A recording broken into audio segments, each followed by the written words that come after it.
You will hear a conversation between an assistant at a health club and a man who wants to join the club. First, you have some time to look at questions 1 to 5.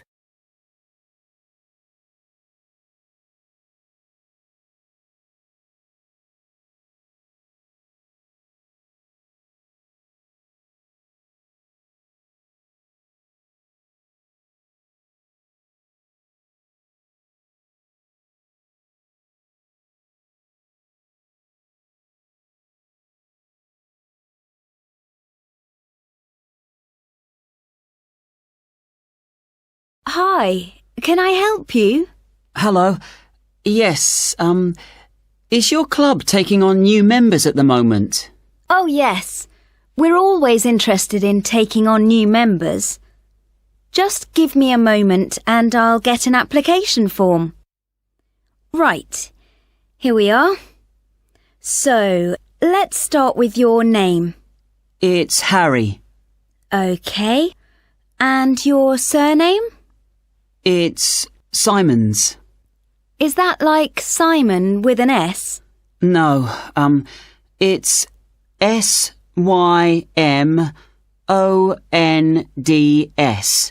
Most people find it rather difficult to spell. I see. It has a silent D. I guess a lot of people miss that. Now, let me see. Can you tell me when you were born? Yes, certainly. The 11th of December. Thanks. And the year? 1996. OK, good. Now, are you thinking of becoming a full-time member?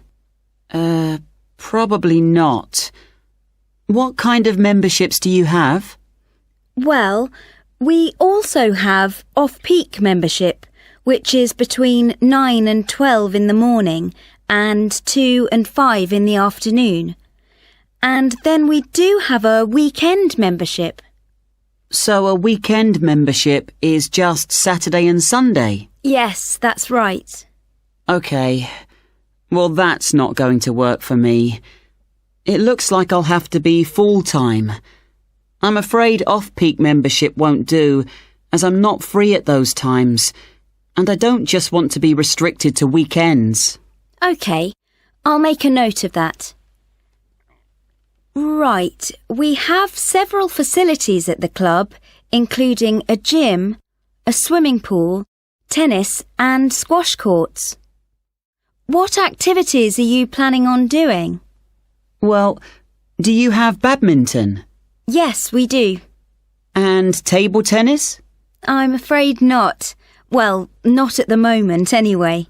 Oh, OK. Well, I'm also very keen on swimming, so I'm glad you have a pool. I'll certainly be doing a lot of that. OK, I've got that. Will you be using the gym? No, I'm not interested in that. OK. So just let me work out what the cost will be. Yes, that comes to £450 for the year. You can choose to pay annually for the full year or monthly. It's up to you.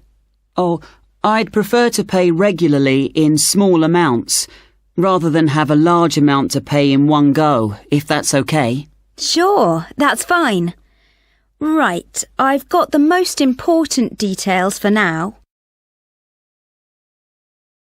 Before you hear the rest of the conversation, you will have some time to look at the questions 6 to 10.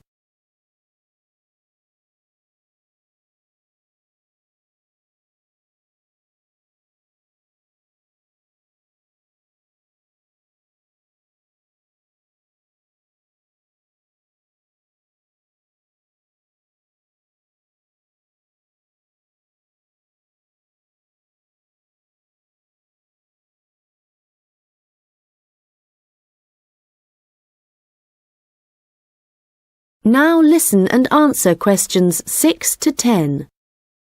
So, I'd just like to ask you a few questions about your lifestyle, if that's OK with you. Yes, that's fine. Do you do any regular exercise at the moment? Yes, I do a bit. Good. And what do you do?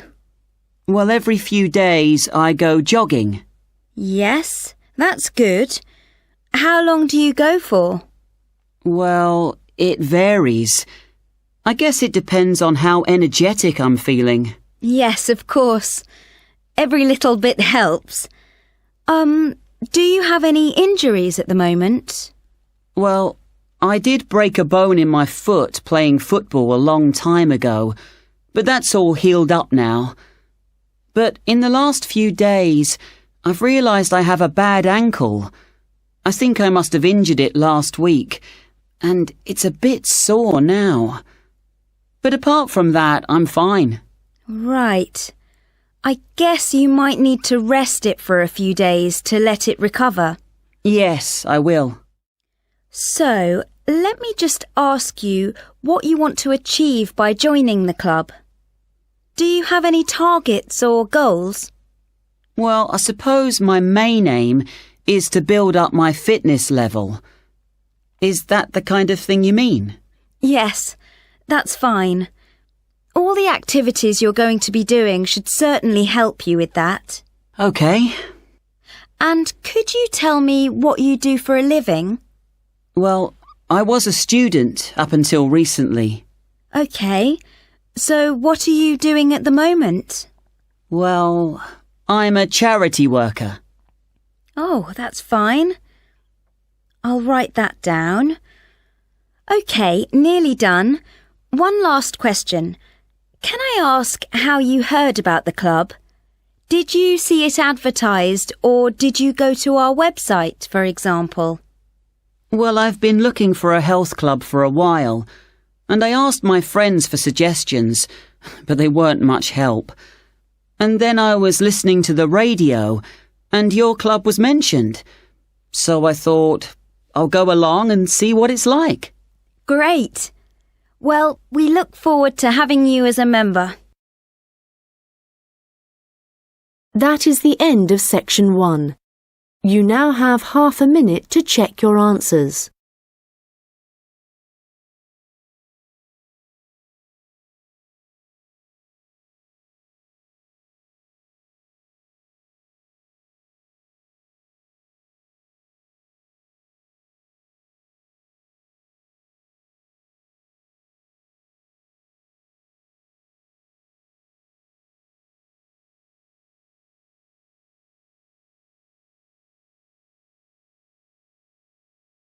Now turn to section. You will hear a hotel manager talking to her staff about the arrangements for an event to be held at the weekend. First, you have some time to look at questions 11 to 15.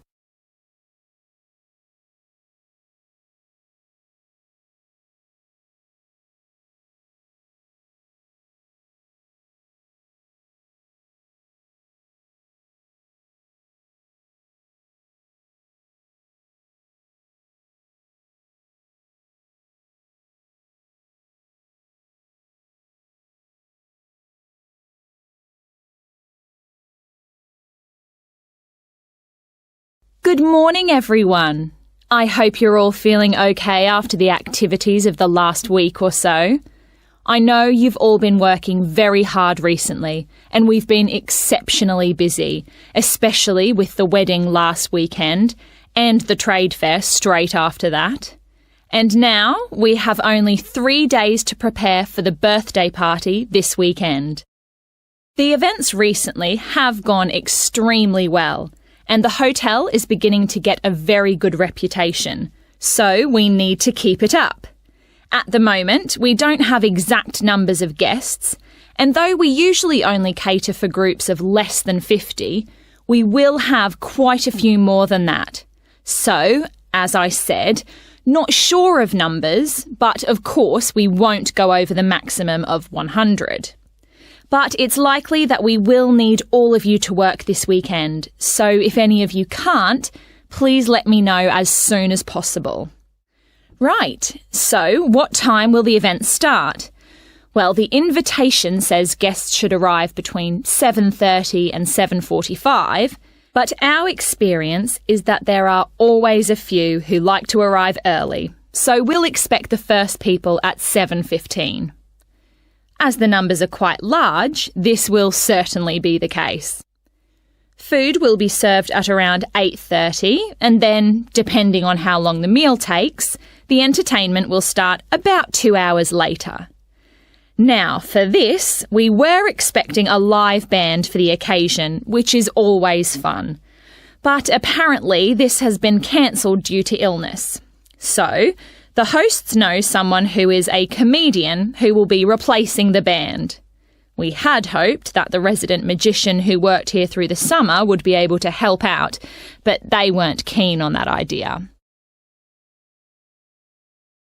Before you hear the rest of the conversation, you will have some time to look at the questions 16 to 20.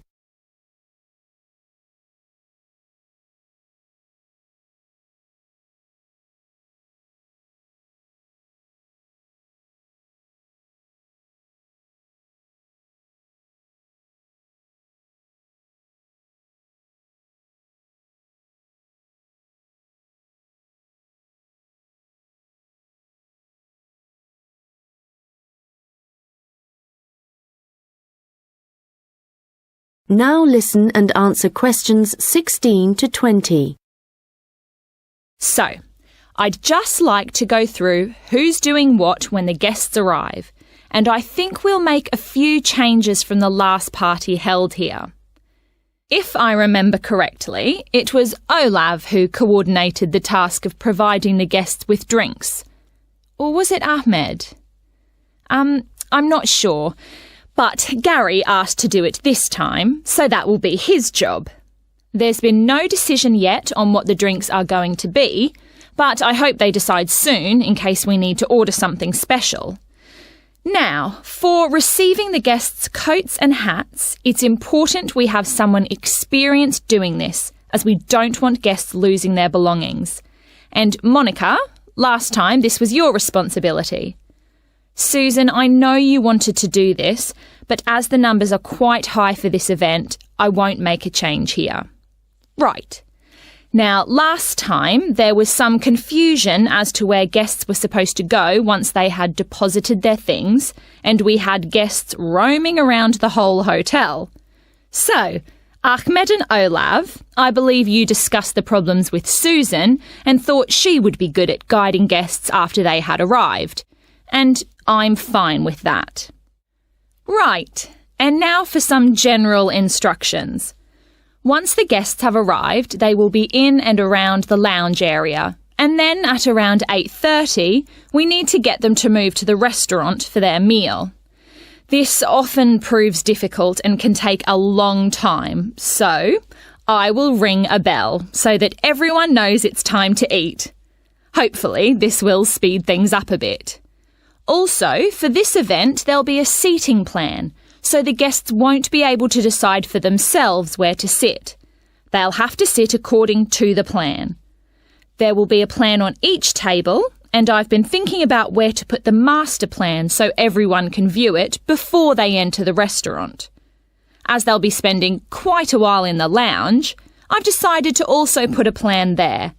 This should speed up the start of the meal. Once the meal starts, you'll all be very busy waiting on the tables, and I'm sure I don't need to tell you to be good-humoured and polite to all the guests. The organiser of the event will be saying a few words, and so will two of his colleagues. So, when the speeches start, all activity must stop in the restaurant, so that the three people giving them can be heard. This shouldn't take long, and it should be towards the end of the meal. After that, the guests will move back to the lounge for the entertainment. So, I think that's it. Any questions? Come and see me later. That is the end of section 2. You now have half a minute to check your answers.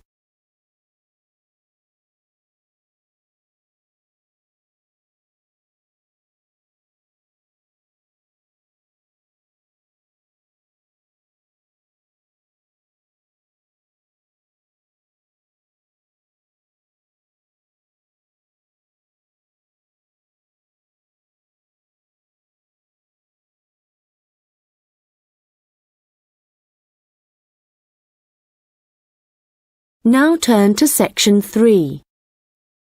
You will hear two students discussing an assignment. First, you have some time to look at questions 21 to 25.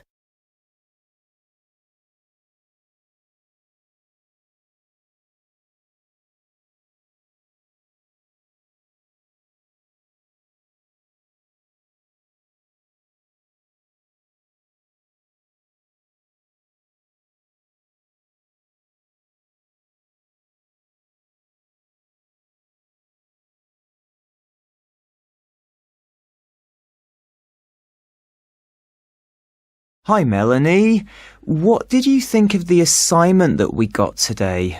It looks interesting, doesn't it? Yes, Ellen. I've always been interested in recycling, but there's a lot of research to do. Yes, there are a lot of things I'm unsure of, so it's going to be good working with you. OK.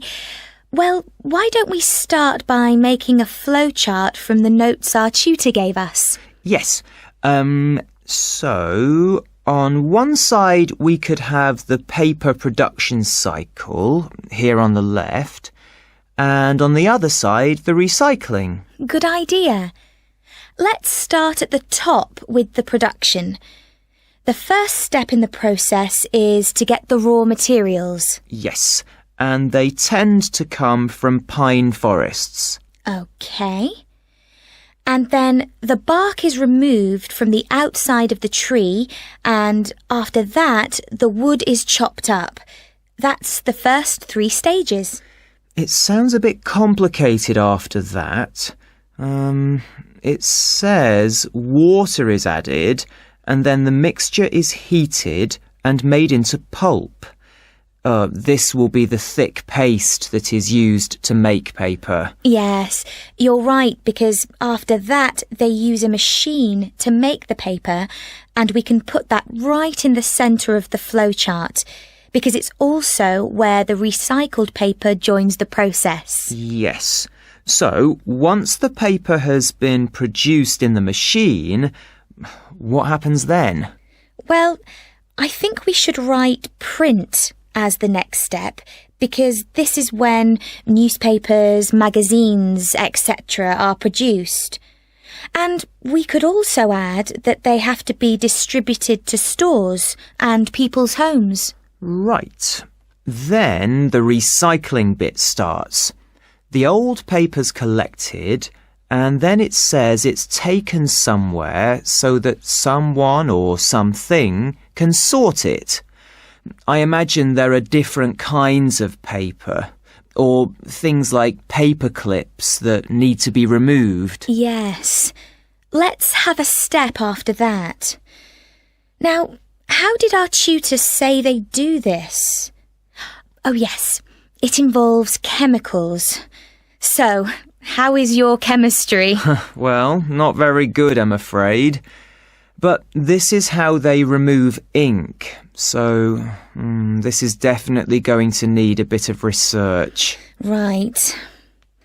The last step in the recycling section is similar to the last step in the production process, with heating and pulping, before the cycle begins again.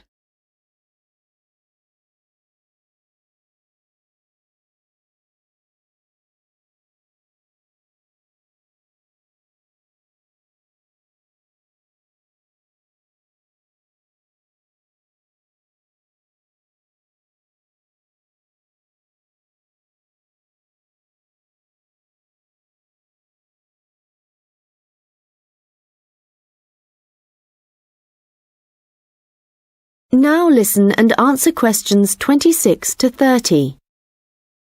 So, I think going through the processes helped. Now we need to decide how we're going to do this assignment. Yes. I guess what we need to do is take the processes and divide them up between us. But we could start thinking about an introduction. Yes, OK. Well, I can start doing that. I think I have enough to go on already. Good. And there are a few areas where we need a lot more information. I think I'll start with something easy. let's say the paper collection. I could go to the resource centre to do some research. Well, I think a better idea would be to approach someone who's involved in the process. What about contacting the council? Oh, good idea. Yes, I'll do that instead. They're bound to have some information. And I know just the thing to add to our work to make it even more interesting. And what's that? Well, in my last assignment, I added a few pictures, and the feedback I got was that this wasn't academic enough. So what might really bring it to life would be to include some data, provided we can find some. Yes, that sounds excellent. Well, we certainly have a lot to do, and not much time to do it in. You're right.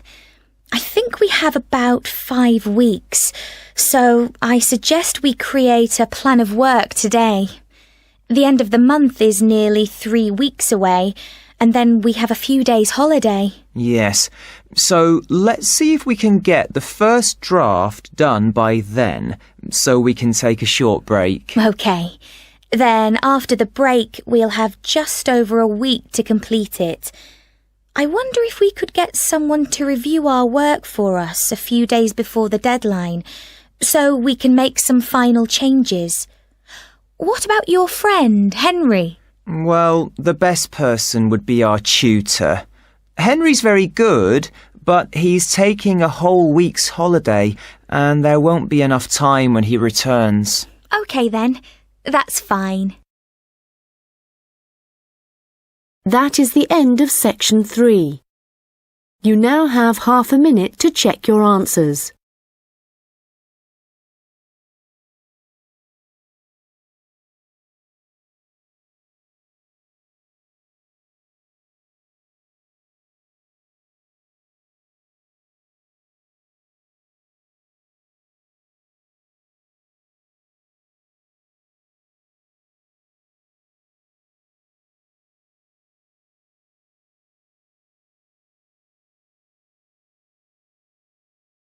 Now turn to section 4.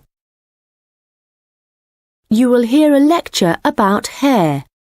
First, you have some time to look at questions 31 to 40.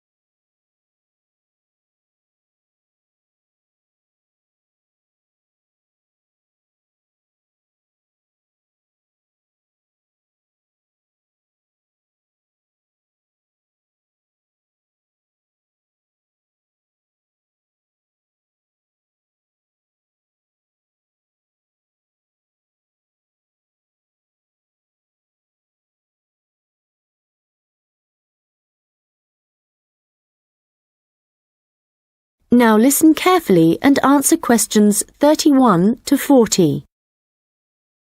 Good morning, and welcome to this lecture on hair, which is a part of the human biology course. This lecture covers a number of facts about hair, its structure, and what can affect the general health of hair. So, first of all, what is hair, and why do we have it? If we look back at our ancestors, we'll see that they had a lot more hair on their bodies than we do now. And there are, or were, 2 main reasons for having hair. One is to provide warmth. But as humans have worn clothes for many years, body hair has significantly reduced. The other is for protection. And again, this isn't as significant as it was once. But hair does still benefit areas of the body, such as the head and around the eyes. Now, hair, whatever it is for and wherever it is on the human body, is composed mainly of a protein called keratin. This, by the way, is also found in fingernails. In fact, it's keratin which makes them flexible, and without it they would be very rigid. Another interesting fact about hair is that it is very strong as iron, in fact. One single strand can support a weight of up to 100 grams. This may not sound all that much, but a full head of hair can support up to 12 tons, which is the equivalent of a couple of elephants, which is simply amazing, though I advise you not to put this to the test. Humans lose up to 100 strands of hair a day, but we do have quite a lot of hair to start with. There's some variation depending on hair color, but for an average adult, the strand count is 100,000, so losing 100 a day is not too bad. Although this is the average, people with red hair have around 80,000 strands, black or brown hair 100,000, and blondes have about 120,000. So, hair used to be important for the reasons I mentioned earlier, but nowadays I'd say the main importance of hair is the fact that it is big business. Apart from the money involved in hair cutting, shaving, trimming, etc., a fortune is spent just on hair products. In the UK alone, consumers spend over £5 billion each year on these.